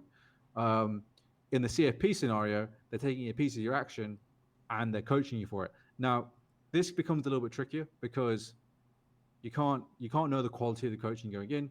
You might, if you for example, that guy that's got $1 million who had a 10K bankroll, CFP is perfect for him because he can afford to play massive stakes. He doesn't Hmm. need to be staked. He's going to give away less of his action. That might be a good idea. Um, but for someone that's starting out in poker, it's not really the right thing to do to give away so much of your winnings straight away, in my opinion. Unless it's like, so if you're playing online, maybe it's kind of, maybe you can get a CFP for online, but then they don't take your live action. But even some CFPs these days, they're kind of asking for some of your live action as well. Don't know how they can validate that, but they kind of do. So it's really tricky because the you might be like, okay, we're going to give you 6 hours of coaching every month, and then all of a sudden they miss a few, or the coaching wasn't that good, or you don't really need to understand this, but that's what they want to teach you. And it's hard, man, because the relationship between the coach and the player is a big deal. Yeah. And you can, it oscillates as well. Sometimes it's good, sometimes it's bad. And, you don't want to have any resentments, and deals can last years. And, if there's any kind of animosity there, it's going to be tough. Hmm. So I lean away a little bit from CFP, but I see why people do them, and it's literally no risk for the coach. So that's the main issue I have with it. It's hard to like balance that, because it's not like they're going to be like, all right, we'll take 33% and we'll buy 10%, because then it's like they've got to trust you. And with these business models, they just don't want to have any trust or risk. They're just trying to like basically mitigate anything they can do, which is fair enough. Once you get to the point where everyone wants you coaching, that seems the most reasonable thing for the coach, Yeah. not necessarily for the guy looking into it though. And then the alternate to that, which is what I do now, is to do like a course such as mine. And so my course is very expensive. The issue, so obviously a lot of people can't afford that. But for example, if you do a CFP and they make you win $100,000 in a year, Hmm. you've got to give them, if they're not staking you, you probably got to give them between 30, let's say 30%. So you got to give them 30K. If I make you win 100K a year, you've only got to pay my initial fee, Right. which is a lot cheaper, but you might not be able to afford that at the time. So there's pros and cons no matter which way you look at it. Um, Depends. You know, I have problems, and I'm not going to call names out here, with some CFPs slash coachings, because Yeah. what they'll do is they'll accept only winning players, and they'll be like, okay, we're only going to take really good guys. We're going to take a 200L guy, and then be like, all right, we're going to make you beat 500. Oh, you're not quite ready at 500. Stay at 200, but it's fine because you're winning. And then now you got to give us half your winnings. Like that's a scam. Yeah. It's not direct as that, and I'm sure they don't intend to do that, but that sometimes happens to a lot of people. There's another staking group, and this one I'm almost willing to call out, but I won't, just in case it flags your podcast. Um, that this one really infuriated me. Um, they basically took this guy on who was a friend of a friend. So this is the only reason I heard about it. And they basically said, right, if you win 4 buy-ins, you can move up a stake, but if you lose 2 buy-ins, you move down a stake, and they're staking for this. So that's what they're doing to like mitigate the risk. So if you play 50 and now you lose $100, you're now paying 25 and now you lose $50. You're now playing 10 and now you lose $20. It's so the maximum risk is someone playing 50 is $200, because they're going to be all the way down at 2 and L before they. It's ridiculous. That's Um, ridiculous. Yeah. yeah. And then the problem with that is now you're at 10 and now, because you've lost 4 buy-ins. You're at 10 and now, and now you're getting coached by the guys that coach 10 and now. Now, my friend was helping this guy who was giving him some of my coaching, which I was okay with. That was I just before I did the course or anything like that, which is the horse that I had, and my guy's doing the stuff that I was teaching him, and then the 10 and now guy was like, no, you can't do that at 10 and now, but you can maybe do that at 100 or 200, but it doesn't work at 10 and now. And I'm like, you shouldn't teach people poker to, oh, this is our super system for being tenor now, but save all this stuff for being turned. Like it just blew my mind completely. Oh my I've god. got a lot. I've got a lot of problems with like a lot of the stuff in poker, the way it's taught. Like there's a massive disconnect in poker right now, in my opinion, Yeah. between I don't want to say the bottom. It's not the bottom. It's the middle. It's like these people that are stuck at like between 50 and 200 and now online, and maybe branch out sometimes into live. And like, I wanted to call them Solver Soy Boys, but I don't want to. I don't want to quite make that a meme yet until I'm ready. But that's basically um, what I think they are. I love it. And they're these people. They're these people that sit behind solvers and go, "Oh my god, he didn't do that because it's like 37% frequency," and like, "Oh my god, can you believe he did it 60% of the time?" Oh my, and, and it's hilarious because I remember I tuned into a stream where they were critiquing my hands that I'd played with a solver, and I'd played the hand wrong, obviously. Uh, and they were like, "Oh my god, Ginge is so bad. He's played this hand really badly." Ha ha ha ha ha. And I'm like, "Okay, so you're criticizing a guy that beats 500 Zoom, and you're laughing that he made this mistake, and you're playing, say, 100 or 200, whatever you're playing, and you're laughing that you're laughing about the fact that a guy that beats 500 Zoom makes this mistake. So how about you, if he's making this mistake and you can't beat 500 Zoom, you're only being 100, yet he's being it and making these kind of mistakes. Like, do you see that you're actually laughing at yourself here? Yeah. and and they don't see it because this is horrible circle jerking poker where they're like, oh my god, this guy doesn't understand solvers, doesn't use pyro, oh my god. And it's I find it hilarious because I've used solvers, I understand enough about them. I'm not like Yeah. I would profess to be a super expert, but I know enough about them, obviously, because I'm a professional poker player. But I find it funny because I get people that come and talk to me from like the super high stakes live scenes to go, like, Jin, shut up, like start talking about all this like like all this like balance between solver and exploit and all this kind of stuff. Like let all these trolls like think it's all about all these solvers and like, but realistically in the real world where all the real money's made, you're playing against whales, like you're playing against fish, and like you understand all these Yeah. dynamics, and it's so much more than just what did Pyro do, because that's not really relevant. And I there's so much of that in poker now. I actually interviewed a guy from my academy, and again I won't say his name, Yep. but he coaches for a famous training site, like the most famous one. And he goes, yeah, when I do some of these videos for this training site, I've realized that I'm doing a video and I know that I'm supposed to fold here, but I don't want to fold because if people see me fold that, they're going to be like, oh, that's exploitable. I don't really want to deal with the comments and the issues. And I'm like, that's literally what's wrong. What's wrong with poker? Yeah. That's literally what's wrong with poker. I couldn't agree more. Like it's, like I don't know. I've always, somebody said like, your goal is to beat the game, but for now, you need to beat your stake. But Yep. and like I like that. Like it's definitely like you need to focus on like making these exploits that are gonna work at your stake. But you have to always be thinking about the big picture too, because if you're just focused on beating 25 and 0, you're not gonna make a living. Like I'm not planning to stay in 25 and 0 forever. I'm planning to learn. Yep. I'm Yep. playing literally just so I can learn, get repetition in, and become familiar with spots. So then when I go play higher, then I can like be comfortable enough. So I'm not just like blasting away money. You're spot on with that analysis there. Like the Solver Soy Boys. I like it. I think it's a good meme. I yeah, because I'm definitely not like you always say you don't use an RNG post flop. Like I'm like a lot of the time not using an RNG period. Like just especially at Yeah. these stakes. Like you just really like Yep. there's like I do have it up because there's like some spots where I'm just like, okay, like this hand's cuspy. I don't really know what the hell I'm gonna do here, and then I'll just like coin flip Uh-huh. it. But then Yep. like generally speaking, like I was streaming with like a couple of guys on Discord the other day, like just playing Spain. He's like, do you ever use your RNG? And I'm like, only when I'm in spots where I really don't know what I'm doing, but I try to like actively do these things that I know are like could be Find exploitable. a reason. Like Yeah, find the reason. Like, okay, this hand is a call, raise or fold, right? Is there another factor other than flipping 33, 33, 33 that I can use to make a decision? Can I actually use my brain here?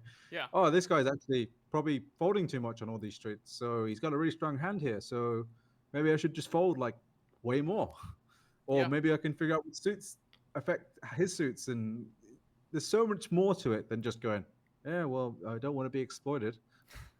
No, I think it's stupid. Like obviously you don't want to be exploited, but are they really exploiting you?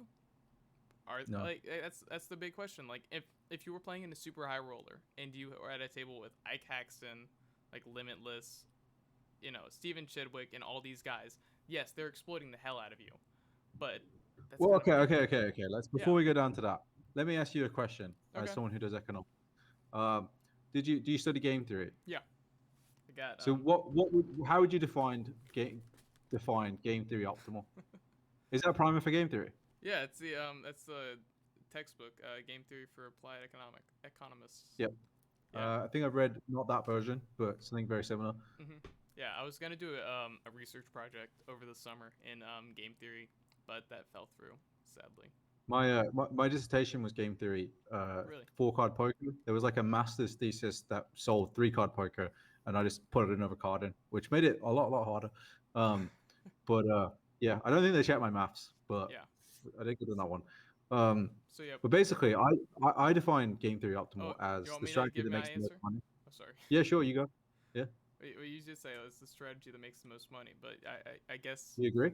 Yeah, it's definitely when you so I guess like equal. So what a lot of people define as game theory optimal is like what is really defined as Nash equilibrium, where we get to a point where nobody's Exactly. making any money. Exactly. That Yeah. that that is exactly where I was going with that. Hmm. I was like, there's a difference between the GTO and Nash equilibrium, and it Hmm. gets confused so much in the poker universe that it's super frustrating because as a poker player, let's define what we're trying to do here.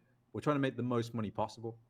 And the most money possible is the GTO solution, not the Nash equilibrium solution. And what Pio gives us is a Nash equilibrium solution. Yeah. So, and it can be made very, very simple as don't bluff a guy that doesn't fold. Don't call when the guy doesn't bluff. And yet some people get into this thing where it's like, well, I have to call here, otherwise it's gonna be exploited. The guy isn't bluffing. It's the end of the conversation. Like, we don't need to think about his hand anymore. Like, Yeah. okay. And I say to all these students, I'm like, right, you've got quads. He only has a straight flush. He's turned his hand over. Are you going to call a fold? Like, the guy. Like, it's a very extreme example. Just fold your hand. Like, it doesn't matter the value of your hand. It doesn't matter about all this exploit. Obviously, there's going to be situations where they're going to occur more frequently, and there's going to be slight, but they're so not what we're dealing with in poker. Like, if Yeah. we're finally getting to the point where that's the thing that makes you the difference between a winner and a loser, poker's done. Hmm. Yeah. We're just trying to beat people that are worse than us. Like, we're just trying to let them have a good time and have fun with it. But realistically, we're just trying to make the most money we can. And like, still, I just say as plainly as that. And people are like, oh no, it can't be that simple. I'm like, no, it is. It is. You just don't want it to be that simple because you don't want that to be the reason you're losing. Hmm. Yeah. I mean, I've never once worried about being exploited, but I don't know if you really have Please either. don't. I'm trying not to. Like I don't. They're all right. That's a lie. Like a month ago, I was playing, and I was kind of like, oh, I don't know if I have any. Like I was like, do I have any better hands to call here? And I was like, I don't think I I do. And then I made a call, and then I was going over that with my friend. Shout out DJ the Hustler, and he was like, why the hell are you thinking like that? You're playing against Yep. a whale online. He's Shout like, out to your friend. just stop. He said, just stop thinking like that. And then so I did. Yep. Good. Good. Shout out to your friend. Yeah, he's a great guy. Thinking like, just you gotta think. Really, like I guess I just fold here. Like now I'm kind of doing that. Like on now that I've gotten more coaching and like kind of gotten a little bit more experience there. I'm like, okay. Yeah. And, and realistically, what you're ultimately doing there is exploiting him. Mhm. Yeah. Because if they're not bluffing, like I don't know if you've watched any of the high stakes poker lately. Any of that stuff, or if you Not saw lately. like, I mean, we Doug Fall versus Phil. yeah, Doug Polk versus Phil. Like he made the fold like with the second nut straight. I mean, like it's kind of crazy that that worked out, but Phil's never shoving there with anything else. Yeah, and that's the end of the hand. It's just like, okay, he's got Queen 10. What do I do with 10-7? It's a fold. Yeah, And that's GTO. That's literally GTO. Like, and people people don't realize that. yeah, he's doing what's gonna make him the most money versus Phil Hellmuth, who's And he's right. pretty big And he was hand. proved right. Yeah, yeah, we saw the whole cards, and even though Phil like insta mucked because he was in pain, from not getting called, like that was a fun hand, and Yeah. yeah, just kind of thinking about that one too. But it's important. People gotta stop thinking about like, oh, Pio this, Pio that. You're doing I all this mean, stuff. Polo has its place. Yeah, it's a Like, brilliant it's not tool. that it's yeah, it's and there's going to be things that come along. Like, I mean, like, obviously Monka helped a lot more pre-flop, and there's going to be new things, not solvers. They're going to be viewers where they've done all the solver work for you, and you can just click through and just like see things and learn that way. And that's going to be like the next phase of stuff. But they're all going to have their place. But the second that someone says to me, you're not playing quite like Pyro here, and that's why you're not winning Yeah, anymore, is the second I'm done with poker. yeah. Then when the robots take over, we're all Yeah, done. they let them have it. Yeah. Wait, But it'll never. I think poker, right? Okay, so I really believe we're in the age now where they call, when the internet kicked off, they called it the information age, right? right. I believe that we're now in the age of too much information, and there is so much information out there with poker. Like, you could become an M boss with YouTube, like you really could. But the problem is now there is so much information out there. There's a lot of bad quality information out there. There's a lot of people that think they know what they're talking about, but don't actually know what they're talking about, and they say it with so much confidence and bravado that they actually like people believe it. Yeah, And now we're at the point where my course is more about pointing out almost the basics to people, not quite, but almost. And it's like they all knew that. I tell them things like, yeah, you're right. but they all could have known that before they came to me. But it's like it's more just like this is the information that matters, if that makes sense. It's like Mm-hmm. this is the core. This is actually what you need to listen to, and this is what actually is important. Whereas rather than going, all right, solvers exploit this frequency, that frequency. No, no, the guy doesn't bluff. Well, next time. Yeah, I know. I've had like I've had like this like a slight membership to what I think what's this site pokercoaching.com, and I watched Bert Stevens Giraffe Ganger Yeah, Super Crusher online. Like yeah, he'd be sitting there playing through spots, and he goes, this guy's a mega like a mega nit. I know him to be a mega nit. And then he's like got a set at some pot, and he's like in like a flush and a straight like came through, and he's got top set, and he's like, this guy never bluffs. I'm just gonna fold. He's like, and it's easy, guys. That's how you play poker. That's how you make money. You just fold when they don't bluff. And I'm like, okay. Like if you yeah, know these guys that well. and there's this massive like just above the bottom or just above the the newbie stage of poker. There's this massive contingent of people just like, oh my god, how can you fold there? I'm like, yeah, this guy's the biggest crusher. Like, Yeah. how? Like I keep saying this to people, and I get the bigger crushers say to me like, stop telling people this. This is our edge. Yeah, I know. It's like that's their edge, but it's like something that's also like even though they say it, a lot of People still don't believe it. people still don't believe it. Like I still like, Yeah. I've been playing games. People are just like calling because they don't believe I have it. Like they're not even like thinking about things, and like that's always great. Like I love playing. Like, shout out to my friends. I love you guys. I love playing with you all. But I've I always just have it. I always have it unless I don't. I also like kind of like get spewy post flop too, and sometimes, and I'm in this like app game where people think I'm like a mega nit, and so I just like every time like I'm like always triple barreling, almost no matter I'm like not. all not always, but like I'm always like just like kind of firing. They're like, oh, you're such a nit, man. I bet you just have top set here, and then they're folding like Yeah, hey, you did it again. Good fold. yeah, and I'm like, yeah, sure. I mean, I have nine I, I high. I play this. I play this like private game here sometimes, and they all think I'm a super loose maniac, and I play up to it, and the money goes in, and I just have it. Every time I'm like, yeah, wow, you ran bad there. I actually had it this time. Oh no, man! Like it's a 50-100 baht game, so it's not very big, but it's like it can get pretty deep. But obviously, I understand Yeah. like big blinds and snack size. Obviously, when the pots are like 5K, 4K, maybe I'm bluffing and maybe I show it and all that kind of stuff. The pot's 70K. I've got the nuts. Like, I'm sorry, I just got aces. Like, what did you expect? I wasn't just clicking buttons, but I Oh, just. But they're yeah. just still like, all right, fine, like, oh, yes, it's Ginge. He's always going for it. And I'm like, yeah, yeah, yeah, for Yeah. 4K pots, maybe. Oh man. Speaking of what you were talking about too, like with like the range, like monk, like I don't know, like monk reviewers, something that like I was thinking of when you were mentioning like they have all the solves there, and they're like, it's like that's starting to become like a bit more mainstream, but like there's still kind of like Mhm. a high barrier. And I was listening to your podcast with Pads that you did about a month ago, I believe. Yep. And you talked about something in there too, like about like helping out like Rex at the table, where it's like you have like hot hands or cold hands or something like that. Where it's Yeah. like you have like this is like the one of the worst hands you could have. You need to fold it or like stuff like that to kind of like do that stuff. And thinking through like the viewer and stuff. Is there anything like you've been thinking about implementing, like talking with GG or anything like that to like do something like that that's something that's more rec friendly? No, I'm not really thinking about too much about the software to help regs. I feel like GG do a really good job of making the interface really fun, Yeah. and that hurts regs, encourages recs and fish because they're like just having fun. I try and use the features as much as I can, like the snap cam and all that kind of stuff. So I'm more interested in like the fun side in terms of like making them.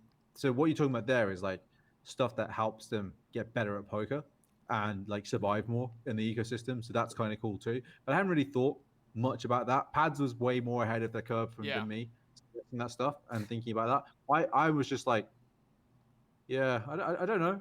Like, it's not really like something that like interests me to think about too much. Like, I think if I probably could delve into that a little bit, but I'm more interested in like just attracting people to the game, Yeah. and then you can do it itself. Obviously, that's just a little bit like naive, probably, but I probably should think about that. But yeah, I Yeah. gotta let Gigi do some stuff. Yeah, I was just wondering too. Like, do you think like like sites like GG, like they have like almost like some sort of responsibility, or not responsibility, I guess, but do you think it's in their best interest, or like any site, to like kind of like, show a player the ropes of like poker, like here's like basic information. Like I know Stars had like some It, it, school or whatever, but stuff like that. I would say no. I would Okay. say that it's buyer beware, but the way the system they're incentivized to help people for a number of reasons. One, if people know the rules and know how to play, they're going to be way more encouraged to play. So Right. that's a great direct incentive. Secondly, I don't know enough about the algorithms behind ecosystems and how all that works, but I'm pretty sure if the fish money lasts longer, that's better for the ecosystem. So they're incentivized that way too. Yeah. So whilst maybe like ethically, I guess ethically it's borderline, but I don't think they should have to do that. But I think it's within everybody's interest to do that, if that makes sense. Yeah, I totally agree with you. I don't think I definitely like. Yeah, I don't think it's like their responsibility to, but it's probably Yeah. something that's like, It's good that it's it's good. incentivized.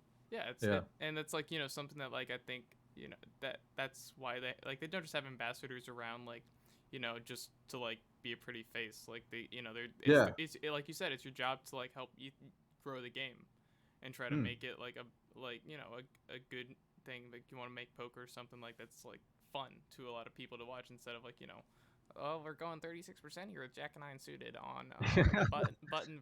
We have to bet this, so we're gonna go ahead and hit randomize and then go. It's like, no, oh, it's oh, oh, oh, we can't fault this, or I'm being exploited. Oh, oh, that, and you got to use the RNG for the God. What's going on in the poker these days? I get a lot of people, and I really like this when people comment on my videos and say, "I haven't played poker for 10 years, but I actually really enjoy watching your videos and make me want to go back and play poker." And like that, I really enjoy that because obviously I grew up in the like my mom and dad both played for a living for a while. mm-hmm. Like so, really, poker I was always in my vision since like at least 2004, maybe Really, before. I've grown up in poker. Like I wasn't always playing and I wasn't always a professional, but like and I did my university till like 2012. But like watching like Negreanu and all these guys like get into poker and like I watched the whole thing. I used to love watching the World Series every year on like all the ESPN episodes and like watching it down to the final table and sweating the winners and yeah, was a bit about the November 9 because I actually liked the original coverage, but then the November 9 I was like, yeah, November 9, let's go. Who's gonna win? Yeah, I love poker, but and obviously that's a tournament. That's great, yeah. but yeah, I can't remember the question. Uh, I don't remember the question either, but like you just said, you love poker. It's, I said, oh, I think it was like Yeah. about growing the game Oh or yeah, whatever. But yeah. yeah, you love poker. Helping grow it is a I for a long time similar to what you resonated with me earlier because you were talking about all the different businesses and avenues, and I was in like a similar position where I was like, okay, what do I want to do? Like everyone says I'm going to start a business, but what does that actually mean? What does that actually entail? And for a long time I was like, oh, I should diversify and do this other stuff. But like the more I think about it, I'm just doubling down on poker because like that's who I am. That's what I'm passionate about. Like it doesn't necessarily have to be playing poker. That's the great thing about it. It's like I can do content. I can do ambassador roles. I can do there's all sorts of I can do coaching. I Yeah, can do academies. I can do, I'm staking. growing like a business, a brand around my lifestyle, and it's all poker. Like it doesn't I don't need to do anything else other than poker, and that's fine. It's not like I'm an investment fund where I'm not diversified because poker's my thing, and that is something that I might change in the future, but I don't see it changing anytime soon. Yeah, I mean, I don't see myself leaving poker either. I don't see myself like, I Yeah, do see myself changing. I'm in the infancy of like my content creation journey, so I'm hoping that I can change a lot of things like once I learn a lot more. But it's been a lot of fun. I know, I think you've had a lot of fun streaming too, because like you seem yeah, like you're having fun streaming and making YouTube videos and all that stuff. It's like a ton of fun to watch. If you're not following Ginge Poker on Twitch, go ahead and do that. Or and your YouTube's the same name, right? yeah. Everything's changed. Poker, Twitch, Instagram, Twitter, Yeah, YouTube, and TikTok soon, TikTok soon. Oh man, Facebook, Facebook. And you have a Discord too. If you ever go on any of, Discord. it's all like in the description of your YouTube videos too. Yeah, So yeah. definitely check all that stuff out. I'm gonna start to wrap it up soon because I have to start playing this MTT soon. It's starting up. I'm very excited. If I will be streaming that. Everybody else who's around here. So if you want to stick around, watch me click some buttons. Try to click the buttons better than all the other people at my table, and sometimes fail to do so. That's what I'll be doing for the next 6 hours or so, or guess how long this thing runs. If I can make it to day 2, hopefully. Yep. So yeah, everybody go ahead and drop a follow on this channel if you're not already, and it'll be a lot of fun going into the evening with this. But anyways, before we get out of here, Ginge, is there anything else you want to plug? And then I have one more question for you. I don't think so. I think you've plugged everything. I try my best. I try to do enough research so that I know like everything that you're talking about, because obviously like your pet projects that you're like newly working on, or so especially with people in poker, it's things they're passionate about, and it's always like No, it's great. no, and thank you very much for doing that. But it Yeah, felt very researched. I try my best. I have like my Word document up here with all the notes of like different things going on. I guess the only question I didn't get to was what happened. I've got another question too, but what happened to the hand review videos? But you kind of touched on that too. Like you were doing, you wanted to make your content like more appealing to the masses. Yeah, I wanted it to be like a wider audience thing, and then hand reviews I can do them, and I felt like that. So what I do now is I offer people free content, exclusive content, if they sign up with to GG with my code, and I feel like the hand review ones are really good content to use for that because it's going to be a bit more um, under the hood, I guess. A bit, it's like a buffer between the academy and the kind of like Twitch stream videos. I Okay. think that's a good value add to people who sign up through my code. But yeah, it was more just I haven't streamed as much lately. It's a bit harder to review the hands not on stars, or at least I haven't got used to that yet. Okay. So I might start doing a bit more, but yeah, no reason really. Okay. Yeah. Well, maybe I will have to. You're gonna have to start getting GG over in the U.S. so I can sign up and get those get those videos going. But before we leave, I've been asking a lot of people this question, and I kind of like it. But when you started out with poker, like let's say around, I don't know what age did you get into poker? You said you've been into it forever, but when you started playing like professionally, uh, did you ever think that you'd make it to really where you are now? And like, where do you see yourself going with poker through the next like 10 years or so? So I'd say that I went off and on with poker professionally. So I had a girlfriend. I was playing poker a lot when I was at university, and then I stopped playing when I had a girlfriend in second year of university, and she hated poker. She liked when I spent money on her, but she hated poker. And then we got to a point where I was finishing university, deciding what I was going to do next, and I kind of wanted to try poker. And I spoke to her about it, and she basically said me or poker, and I would have always chosen her until she made me choose. And then I was like, well, I was already yeah. So that we broke up. Didn't quite do poker then, but I was basically going to get odd jobs, going back and forth from poker.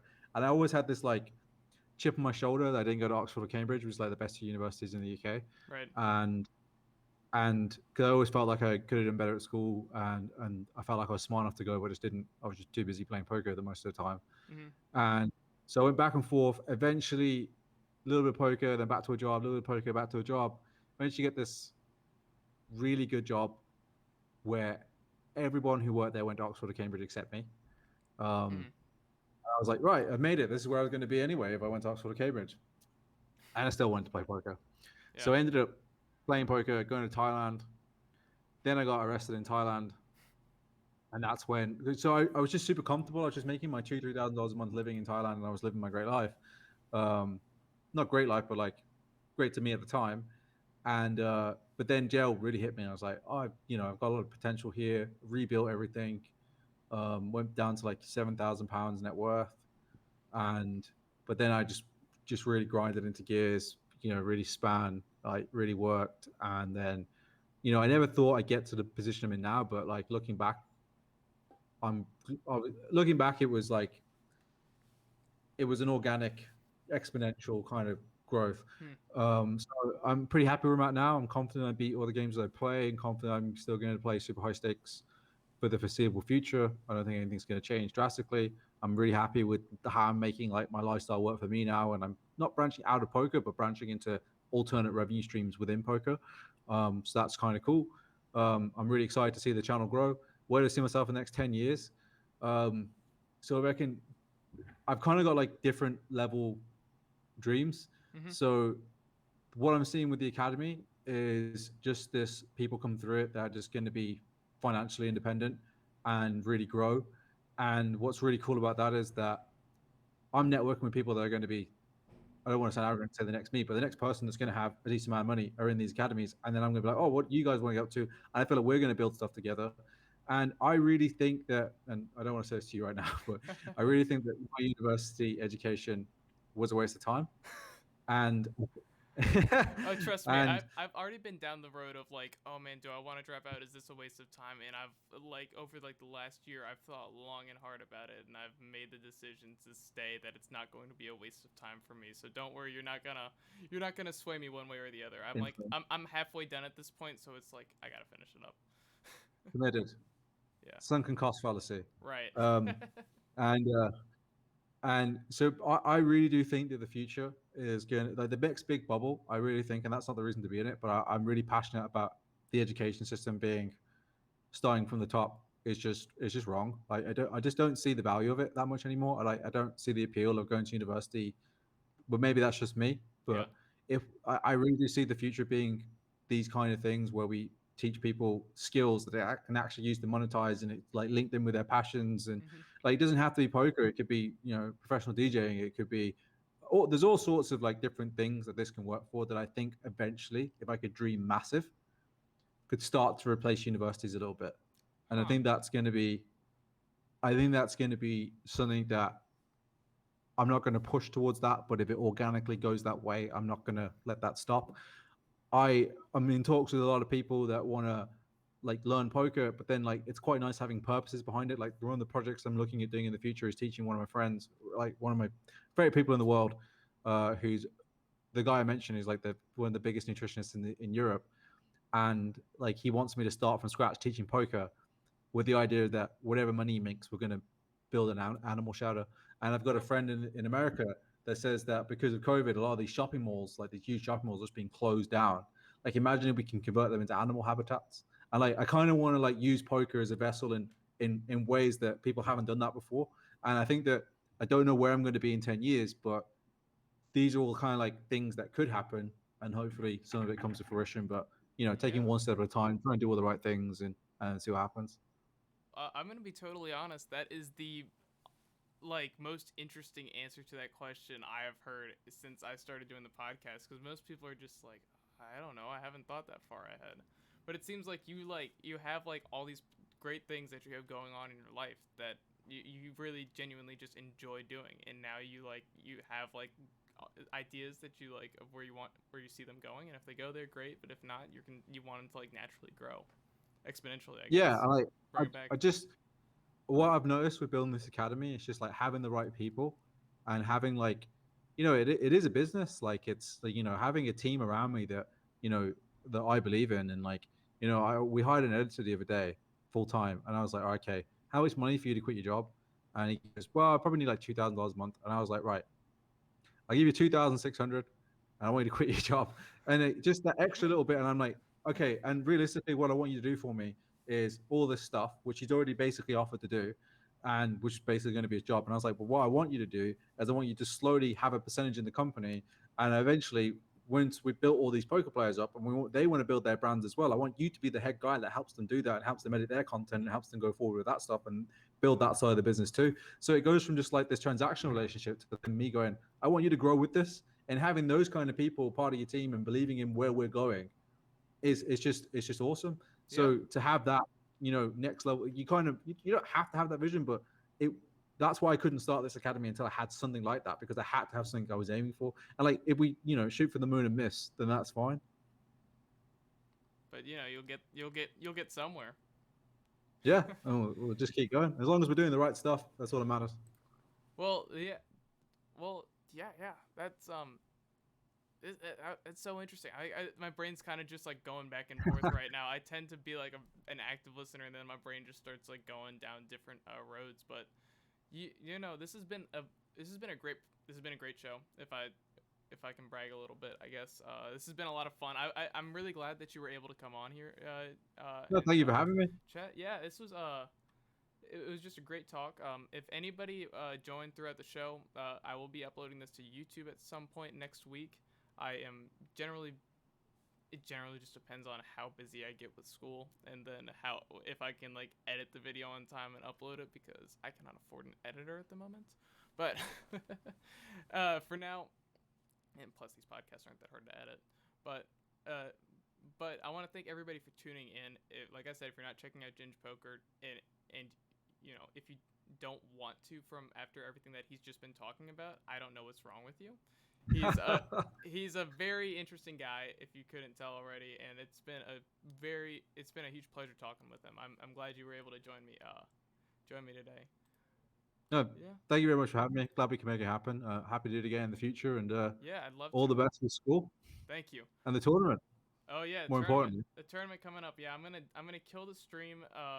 Go get myself another coffee, and then build this delay back up, and we will get right down into the MTT streets. I got a few of my buddies have like 50% of my action, so it's gonna be a fun split let's with take it them. serious. Yeah, my Nice. roommate's got 20% too, so Ooh, got 20% of the $55 buy-in. It's huge, but hey, I'm not willing to take that kind of risk right now, I guess. Anyways, thank you everybody for tuning in. If you're watching this on YouTube, be sure to like, subscribe, and all of that stuff, and comment on Twitch. It's a ton of fun to see people in chat. Yeah. I'm very bad at outros because there's a lot more I want to talk don't worry about, about it. but Yeah. it is a lot of fun. Anyways, I'm going to kill the stream right now, and I'll be back in like 10 minutes or so playing some NTT action, and Ginge will probably be back sometime on Twitch too later. I don't know. We'll see. The internet held up pretty well, so maybe I can start switching again. We'll see what happens next Maybe. week. We'll see. We'll see, everybody. All right. Anyways, take care, everybody, and take care to you, Ginge. I hope everything's going well for you, and yeah, keep moving on up. Cheers, man. All All right. the best. All the best. Bye, everybody. Peace. Right.